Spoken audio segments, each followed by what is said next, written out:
Hello, my name's Brenda.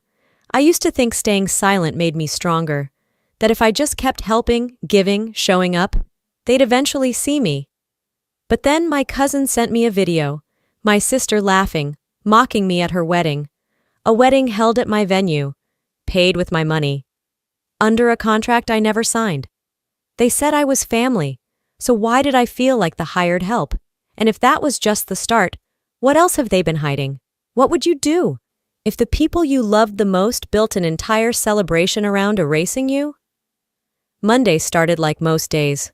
Coffee brewed strong, inbox already bloated by 8:03 a.m., and me seated behind the reception glass at Relia and Company, my event venue in the heart of downtown Savannah. Sunlight filtered through the gold-tinted blinds, throwing warm streaks across the marble tile. I was clicking through the weekly booking queue, flagging invoice errors and checking vendor confirmations. Nothing unusual, until I saw that name. Gacy Kemper Wedding, Private Coordinator. The title glared back at me from our master calendar like graffiti on a church wall. My fingers hovered over the mouse, motionless. Gacy. That was my sister's last name. Delphine Gacy. There was no reason she should be attached to anything on my venue schedule, not without my consent. I hit the intercom. "Justine, you in yet?" A few seconds later, my assistant's voice crackled through. "Yep, just walked in. You need something?" "I need you in my office now." While I waited, I opened the event profile. Booking had been submitted through a third-party coordinator, Monroe Events Group, not our internal client intake system. The file listed the venue as Ballroom A, full luxury service package, date set for June 22nd. That was a premium slot, one we typically locked 6 months in advance. Justine arrived, tablet in hand, her expression already bracing for trouble. "Do you recognize this name?" I turned the monitor toward her. Her brows lifted.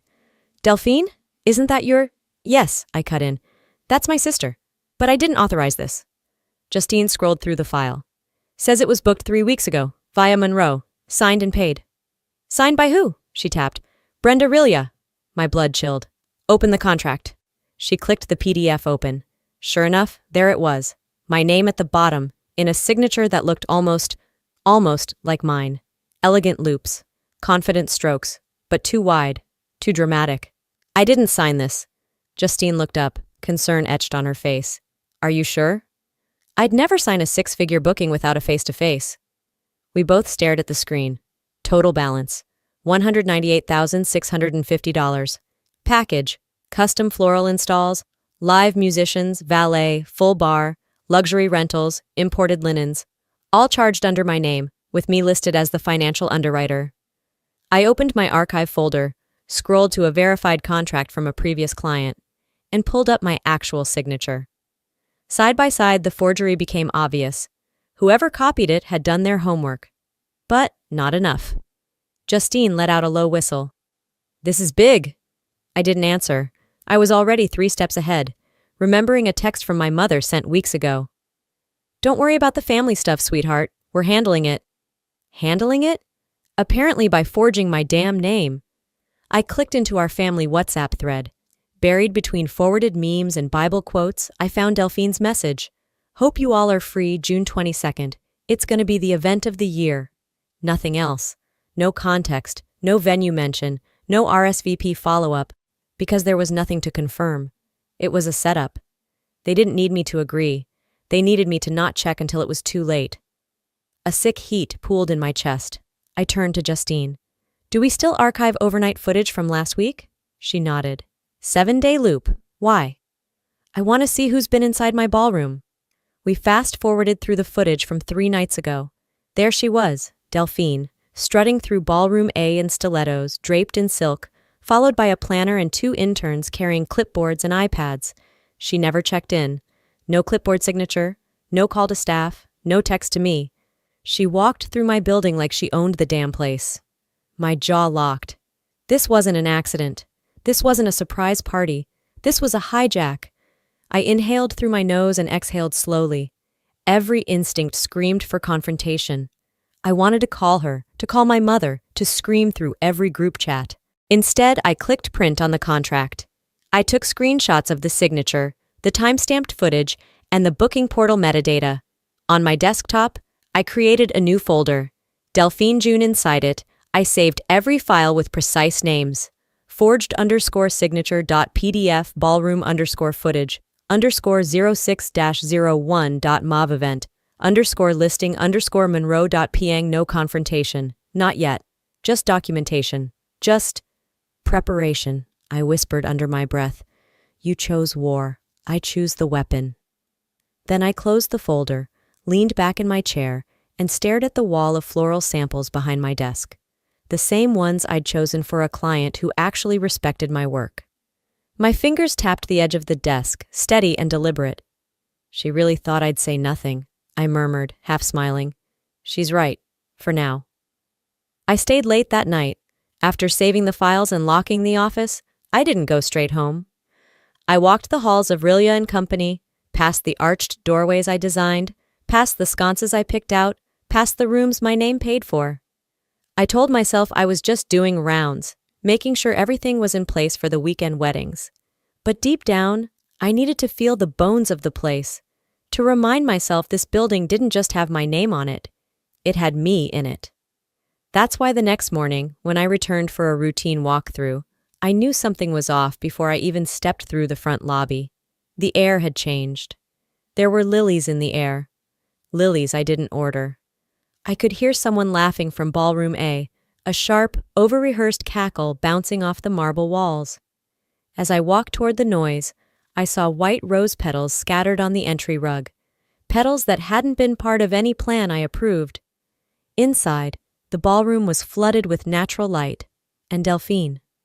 She was standing dead center under the crystal chandelier, the one I had flown in from Italy, wearing a silk jumpsuit, heels too loud for tile, and oversized sunglasses that screamed influencer in denial. She was snapping her fingers at the florist, waving a binder, pointing to the arrangements like she was commanding a film set. I blinked. Once. Slowly. My breath steadied. Who approved this? I asked, my voice low but clear, addressing the nearest staffer, a fresh-faced kid arranging centerpieces. He froze. The client, Miss Gacy. I turned to look at her. Delphine hadn't seen me yet. I took 2 steps forward. The kid quietly backed away, muttering something about checking the ribbons. And then she saw me. Delphine's posture shifted. She tilted her head, slowly pulling her sunglasses down to the tip of her nose.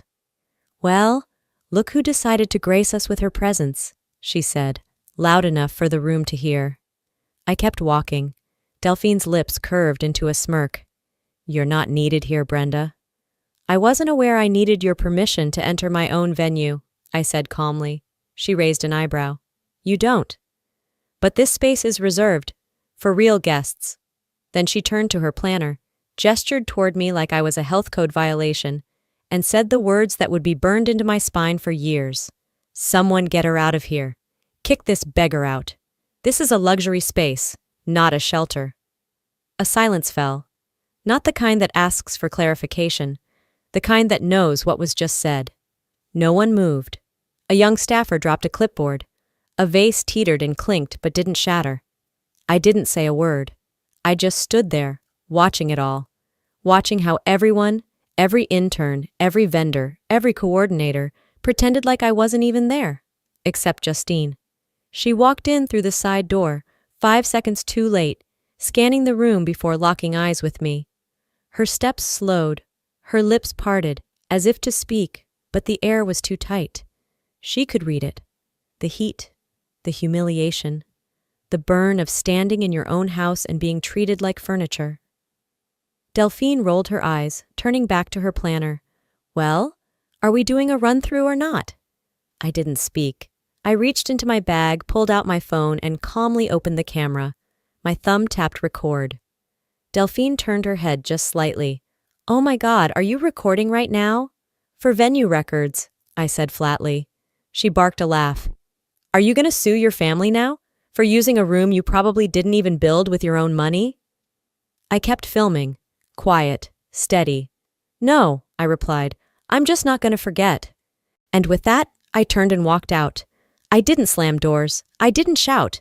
But inside, a different kind of scream started. Not from pain, but from the beginning of something sharper, something colder. Justine followed me into my office.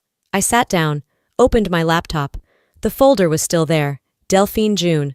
I dragged the new clip into it and labeled it verbal_ejection_ballroom.mauve. Justine leaned against the doorway. That was brutal, she said softly. She meant every word. I nodded. She always does. You want me to pull her contract? She asked. No. I didn't look up. Let her dig the hole first. Justine hesitated, then crossed the room and placed a cup of coffee on my desk. I opened a blank spreadsheet. Across the top, sister account emotional overdrafts. First row, date vertical bar, incident vertical bar, emotional cost vertical bar response. I didn't fill anything in yet. I just stared at the blank cells. Then I clicked save. That night, I didn't go out. I didn't scroll social media. I poured a glass of wine, sat on my couch, and opened an old email my father once sent me after I'd paid for his car repair. You've always been the strong one, B. That's why we lean on you. Back then, it felt like love. Now it felt like a sentence. I stared across the living room, at the wall where I'd framed the menu from my first restaurant. It was hand-typed, printed at a corner FedEx, laminated with the cheap roll I could afford at the time. But it had my name on it. I leaned back and whispered to the room, You built this. Don't let them rewrite that. Then I reached for my phone. I pressed play on the recording from earlier. Her voice echoed through my living room like it was still bouncing off ballroom walls. Kick this beggar out. I closed my eyes and breathed in the words. Next time she opens her mouth, I said, I'll own the microphone. Kick this beggar out. It was still echoing, in my head, in my bones.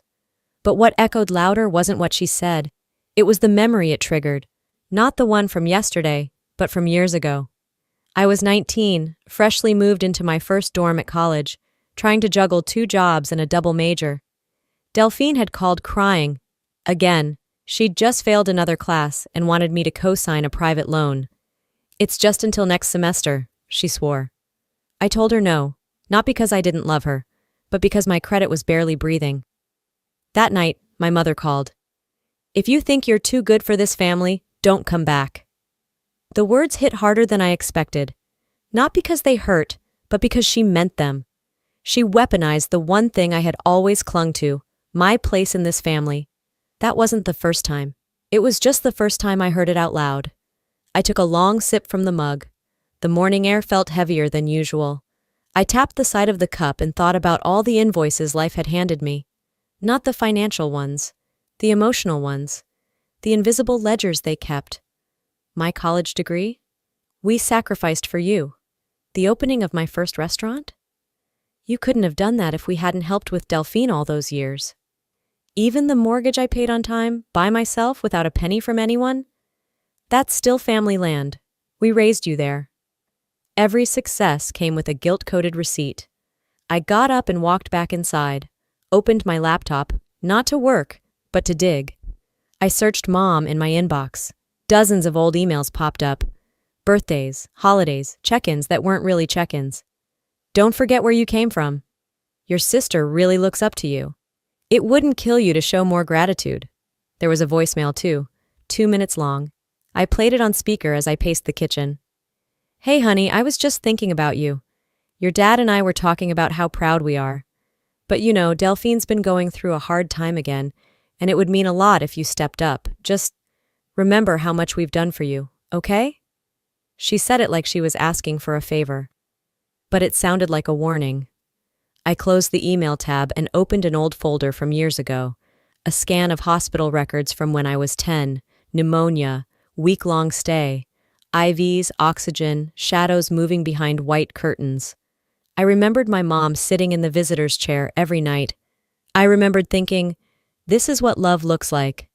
But I also remembered something else, a phone call. Her whispering angrily into the receiver when she thought I was asleep. We gave up everything for her, Martin. Everything. You're working night shifts. I lost my job. We're drowning because of her. This better be worth it. She came back into the room that night and stroked my hair like nothing happened. You're the reason I'm strong, she said. You saved me. That moment used to make me cry when I thought about it. But now it felt like an exchange. A silent deal made without my consent. They loved me, conditionally. I pulled up a draft email I'd written 6 months ago after Delphine's second engagement fell apart, and my mother casually suggested I fund her therapy. It was raw, half rant, half begging. I just wish things were different between us. I hovered over the delete button, then clicked it. Gone. I opened another draft. This one never sent. It was sharper. Honest. You've never asked how I'm doing, only what I'm giving. I didn't send it either. I saved it in the Delphine June folder, right next to the video clip. Back on the porch, the sky had turned to gold, sun cutting through leaves. But I couldn't shake the weight. I grabbed my journal, the one I only used when things were too heavy for screens. I wrote, I'm tired of trading silence for peace. I'm tired of pretending guilt is love. I'm tired of being the one who holds the umbrella while everyone else dances in the rain. I closed the book and walked to the mirror in my hallway. Looked myself square in the face. No makeup, no filter, no performance. This time, I said to my own reflection, I won't forget who I am. The clock read 11:47 p.m. I set an alarm for 5 a.m., walked back to my desk, opened a new browser tab, typed in, Family Contracts, Georgia Law Scroll. Click. I kept scrolling until one bold headline stopped me in my tracks. Emotional manipulation is abuse too. I leaned in, not to cry, but to read. By the time dawn rolled in, the Georgia sky had shifted to a dull gray. I'd read every article, every legal clause about family coercion, manipulation, soft abuse, and still, none of it prepared me for what hit next. I was pouring coffee when my phone buzzed. It was Ari, my cousin from Baton Rouge. We weren't close, but she was the kind of relative who stayed quiet until something really needed to be said. Her text was short. Check Delphine's story, don't wait.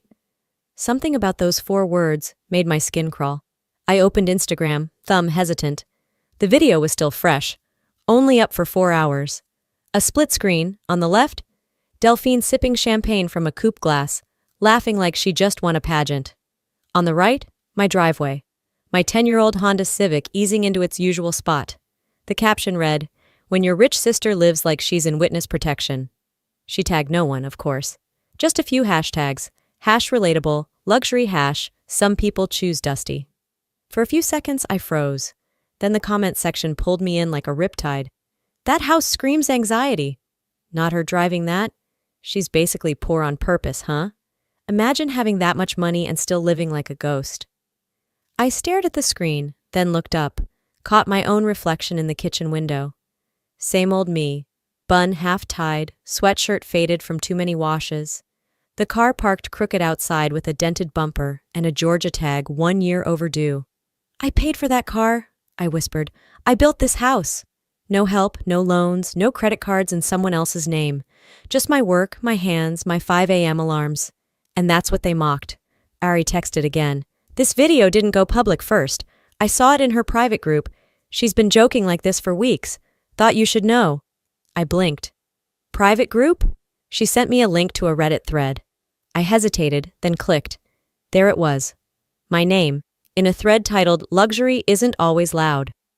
The post had been shared under a burner account, but the tone was unmistakably Delphine's. She described a family member who hoards money like a doomsday prepper and refuses to upgrade her life despite being loaded. People ran wild with it. Classic emotional manipulation tactic. Make yourself look poor to guilt the rich ones. That screams trauma. Probably the type who thinks Target is a personality. I closed the browser, not because I couldn't read more, but because I knew exactly what this was. It wasn't just pettiness. It wasn't just passive aggression. It was a calculated branding effort. She wasn't just mocking me to friends. She was positioning me, rewriting me, making me a character, a punchline, for strangers to chew on. And they didn't even know me, but she gave them just enough to laugh. I didn't respond. I didn't post a rebuttal or tweet a clapback. Instead, I opened my email and sent one line to my PR assistant. If anyone contacts you, we are not commenting. Then I opened my spreadsheet again, added 2 columns. Column A, emotional debts. Column B, public digs. I scrolled to the top and changed the title. Social Sabotage Log Delphine. I typed the date, pasted the Reddit link, filed the Instagram screenshot. A few hours later, I drove to my parents' street. It wasn't planned. My GPS didn't direct me, my hands did. As I turned onto their block, I slowed at the bend. Their lawn had already been half covered in decorations. White and gold balloons, an arch of faux peonies, folding chairs stacked under the magnolia tree. Early wedding prep. They hadn't called me. Not once. Not even to pretend I'd be welcome. I sat there, engine idling. My eyes tracked every chair, every table being unloaded from the rental truck. I wasn't surprised. But I had hoped. For what? I don't even know. Maybe for someone to ask if I'd show, if I'd help, if I even mattered enough to RSVP. But no one did. And maybe they didn't forget. Maybe they just knew I wouldn't come. I pressed the gas, didn't look back. When I pulled into my own driveway, the last rays of afternoon sun stretched across my porch. I turned off the ignition, stared at the house I built, and whispered to the silence, "Keep laughing, Delphine. The next sound you hear will be mine." I didn't go inside right away. After I pulled into the driveway, I just sat there in the car. The engine clicked quietly as it cooled, the last streaks of pink fading into dusk above the rooftop. I'd said those words, "The next sound you hear will be mine," and they still rang in my ears like a promise I hadn't figured out how to deliver. Then I saw it. A courier van slowed in front of my house. The driver jumped out, a clipboard in hand, and a familiar cream-colored envelope under his arm. I knew that branding. Monroe Events Group, Delphine's wedding planner. I didn't open the door. I waited for the soft thud of the envelope against the welcome mat and the low hum of the van pulling away. I picked it up, turned it over. Gold foil embossed, expensive, excessive, predictable. Inside, a formal invitation to a pre-wedding dinner for family and close friends. I almost laughed. They still think I'm coming.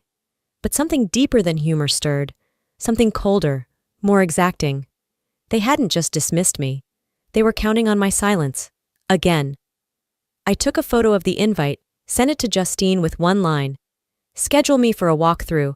I want to be there when Virginia arrives." Because if they were going to walk into my venue, with my name on the lease and my team on the ground, then I deserved front row to every fake smile and every forced toast. The next morning at Relia & Company, I showed up early. Justine had arranged a quiet vendor walkthrough under a different internal project name, so Delphine wouldn't catch wind. Everything was perfect, down to the ridiculous crystal-draped centerpieces and the imported lilies someone had ordered without my signature. It was my space, but it looked like hers. That was about to change.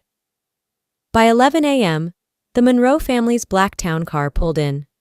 Virginia Knowles stepped out first, looking exactly like the type of woman who ran boardrooms in heels and made partners cry behind conference doors. Ronald followed, silent and smooth in a charcoal suit. Their assistant trailed them, expression unreadable. I met Virginia at the entrance, extended my hand. "Miss Knowles, thank you for coming. There's something I believe you'll want to see." She gave me a tight-lipped smile. "You have 5 minutes." That's all I needed. We stepped into a side room. I didn't explain. I just played the 20-second clip from my phone. Delphine's voice, clear as crystal. "She's basically a wallet with Wi-Fi." I watched Virginia's face. She didn't flinch, just lifted her teacup, took a sip, and set it down. Then she turned to me and said calmly, "Thank you for showing me the difference between a venue and a vision." I met her eyes. "I'm not asking you to cancel anything. Just don't let her lie on my name." She extended her hand. "Understood." Nothing more, nothing less. But that handshake, it said everything. The pre-wedding dinner was held in the same ballroom she mocked just days earlier. Everything looked perfect. Not a candle out of place, not a wine glass misaligned. But the air? The air was dense, charged. I stood near the bar, sipping sparkling water, keeping distance. Delphine spotted me across the room. She didn't approach immediately. No, she waited until she saw me speak briefly to Virginia. That's when her expression shifted. She marched toward me, heels clicking too hard against the marble. "So," she began, that trademark sneer curling at the edges. Trying to score points with the Monroes now? I didn't even blink. You're confusing points with proof, I said softly. Keep pushing, Del. The next move is yours. But the next consequence? That's mine. Her jaw twitched. For a beat she tried to laugh, but it didn't land. Her eyes flicked toward Virginia, who was watching from the far side of the room. Don't flatter yourself, Delphine muttered before storming off. I didn't follow. Didn't need to. Later that night, I was back in my office. Justine forwarded me an email. Subject line: Thank you for your discretion. From Virginia Knowles. You were right to stay silent until the moment it mattered. I didn't reply. I copied the message and pasted it under a new subfolder in my desktop archive. Delphine June, shift begins. Justine texted soon after. She noticed. They all noticed. I stood in the center of the ballroom, light still glowing over polished marble, soft classical music playing low in the background, and I whispered to the stillness, she's not the only one who knows how to build an audience. It started with a Slack ping. The little bubble popped up on my screen while I was reviewing floral invoices. Jordan, venue staff. Hey, not sure if anyone showed you this yet. Check the ballroom cam from last night. Timestamp 9:46 p.m. I clicked the security portal, keyed in the time. The video loaded. There she was, Delphine, in that same off-the-shoulder white jumpsuit she wore when she wanted attention, but not feedback. She was standing in the middle of Ballroom A, arms flailing, voice high-pitched and angry. You! Hey, linen girl! Yes, you! Is this what I asked for? A young florist, barely 20, stood frozen beside a half-finished centerpiece. I recognized her. Camilla, first-generation Salvadoran American. Quiet. Always early. Always kind. Delphine didn't wait for an answer. She yanked a rose from the arrangement and flung it across the floor. This is depressing. My followers will drag me if this crap is in the background. Are you people illiterate or just lazy? Silence. You could hear someone in the back inhale sharply. Camilla's hands trembled. Another staffer, Elijah, stepped in trying to redirect. Delphine shoved the clipboard he held. It hit the floor with a hard slap. I paused the video. My jaw clenched. My hands did not shake. I downloaded the file immediately, renamed it Delphine_abuse_ballrooma_06-14.mov. Then I opened our venue handbook and highlighted section 3.2 in bold yellow. Any client or guest who verbally abuses, harasses, or threatens staff may be removed from the premises and/or have their contract terminated without refund. I attached both files, video and policy excerpt, and typed a new email. To Monroe Events Group subject, Incident Pending Review. Body attached is footage from June 14th, 9:46 p.m. at Rilya and Company Ballroom A.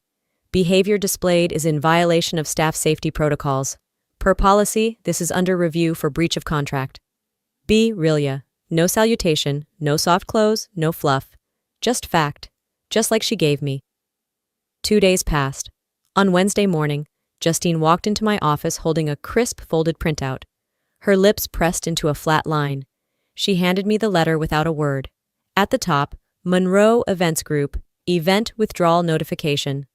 The wedding was off, effective immediately.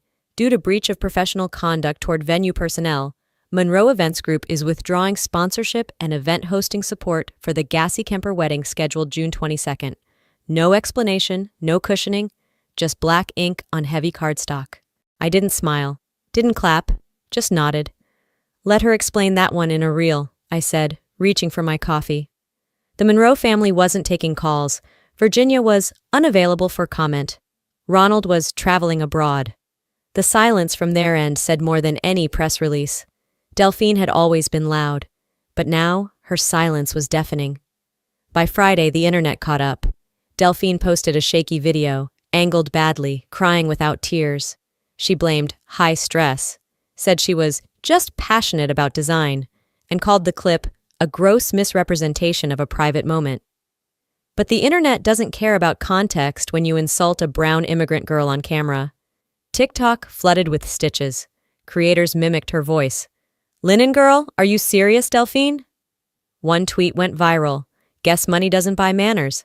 # linen girl deserved better. There were memes, parodies, hashtags. Her follower count dipped by the hour. I didn't retweet, didn't like anything, but I watched. Every headline, every comment, every brand that quietly untagged her. You wanted attention, Del? Well, you got it. That evening, I sat alone in my office. The lights dimmed. The hum of the air conditioning buzzed like white noise. I opened my laptop and updated the log. Folder: Delphine, June new entry, event cancelled. Monroe severed ties, clip viral 2.1, M views public sympathy. 87% favorable, based on trending replies. I stared at the numbers like they were weather reports. Predictable, unforgiving.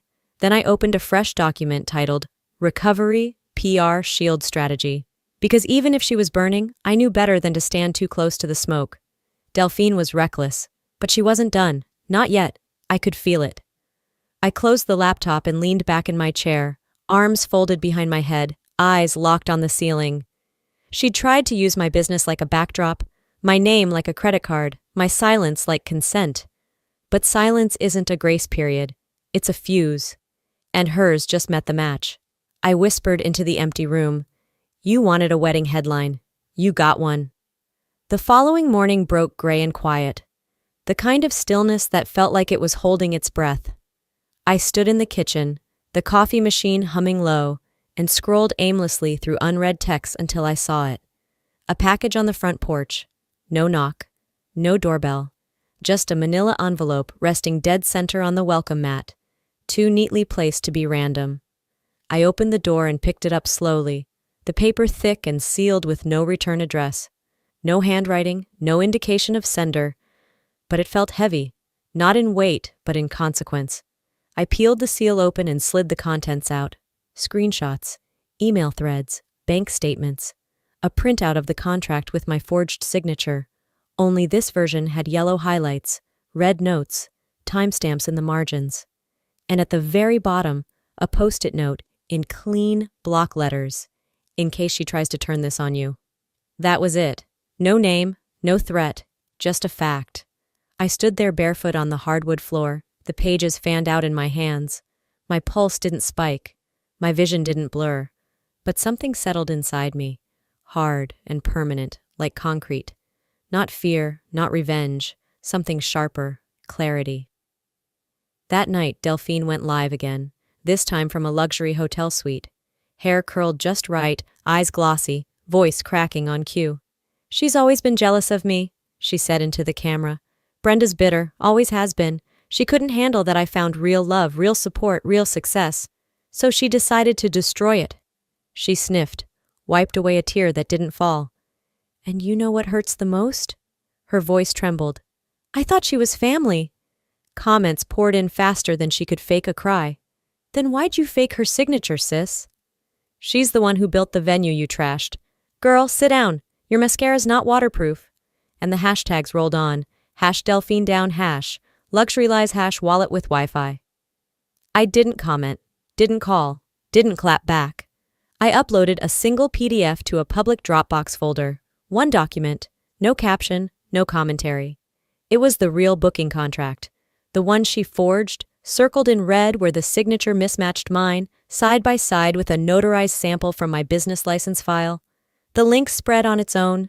Reddit, Facebook, Instagram stories. A lawyer even made a TikTok breaking it down like a crime scene. Within 24 hours, I watched the implosion from my living room. First, the wedding registry website went down. Then, Monroe Events Group scrubbed her from their public schedule. Next, the last of her brand deals, a skincare affiliate link, quietly removed her from their website.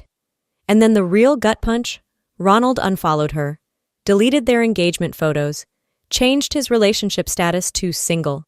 She went live again, visibly shaken, voice higher pitched now, and no ring in sight. They sabotaged me, she stammered. My own blood tried to ruin the happiest day of my life. No one bought it. Even her former bridesmaids, women who once posted coordinated hashtags and bachelorette shots, fell silent. One unfollowed. One liked my Dropbox link. Another posted a single sentence. Should have treated people better. I didn't respond. Didn't retweet, didn't bask. I emailed my attorney the anonymous letter with a note. Just in case. Then deleted Delphine's number from my phone. Later that night, I walked through the venue. Ballroom A, once booked to be the scene of her big day, now stood hollow. The chandeliers were dimmed, the stage cleared, no linens, no centerpieces, no illusion, only echoes. I stepped inside, heels clicking softly against polished stone, and whispered to no one, "You didn't just lose a venue, Del. You lost access. Access to me, to my name, to my labor, to my grace." I locked the door behind me and lingered for a moment in the silence. Not mourning, just observing. Every step out of that room felt like I was burying something. Not just her wedding, not just the drama, the version of our sisterhood I used to hold on to. That old lie we tell ourselves, family always means loyalty. No, sometimes it just means history. And some history doesn't need to be repeated. I returned home late, too late for dinner, too tired for wine, just silence and the hum of the fridge. My inbox pinged. A new message, from Delphine. The subject, "You win." The body, "Are you happy now?" I didn't open it. I didn't reply. I forwarded it to my attorney with the same subject line and closed the thread. Let silence be my punctuation. Before bed, I lit a single candle on my desk, not for peace, not for healing, but for presence. One breath, one moment, one reminder. This wasn't about a wedding. This wasn't about vengeance. This was about reclamation. The room dimmed to golden shadows, and I stood in the doorway, staring back at my own reflection in the window. "She always needed the stage," I said, "but I own the theater." I turned off the ballroom lights in my head, one by one, like a slow fade to black. The final bulb flickered, then went out. The silence was complete. I didn't check my phone right away that morning. I let the quiet fill the house first. The kind of quiet that doesn't ache, just exists. The scent of brewed coffee from the automatic timer barely pulled me from bed. I walked barefoot into the kitchen, each step slower than the last. Not because I was tired, but because I finally didn't have to hurry.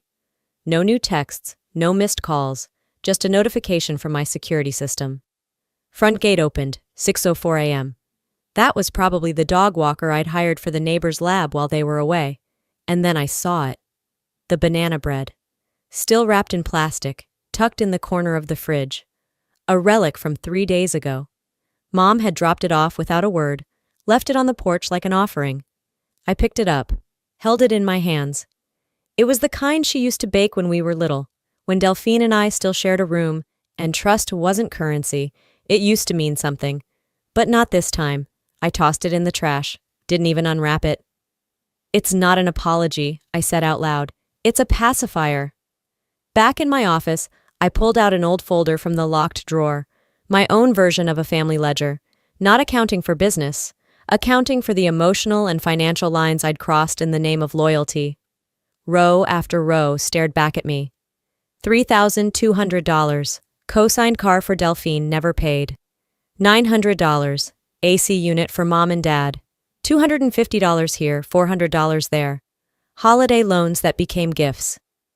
At the bottom of one page was my own handwriting in a younger script. "Stop asking, just give."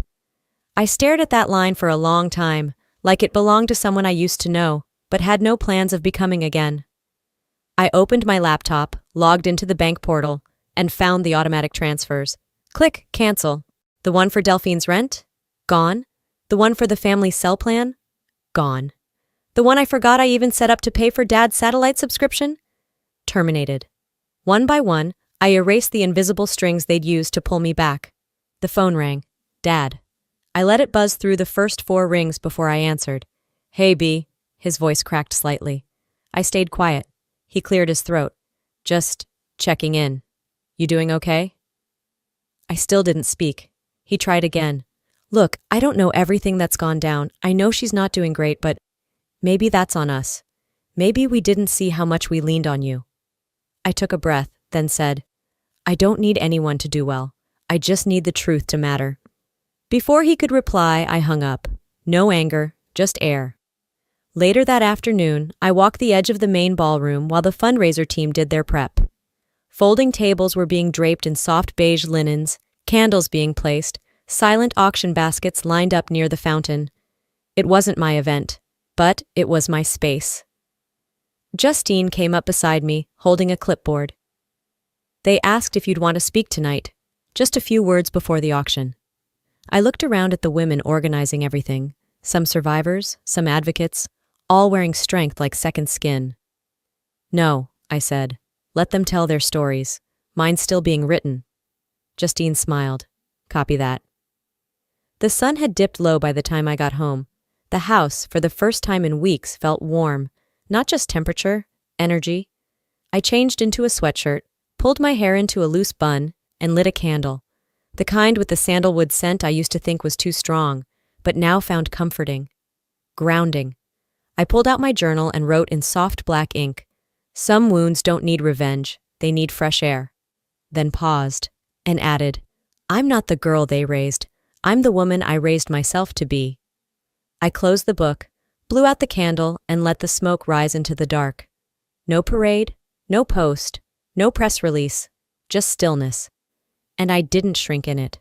I stood taller than I had in months. Title, "The End is Mine to Write."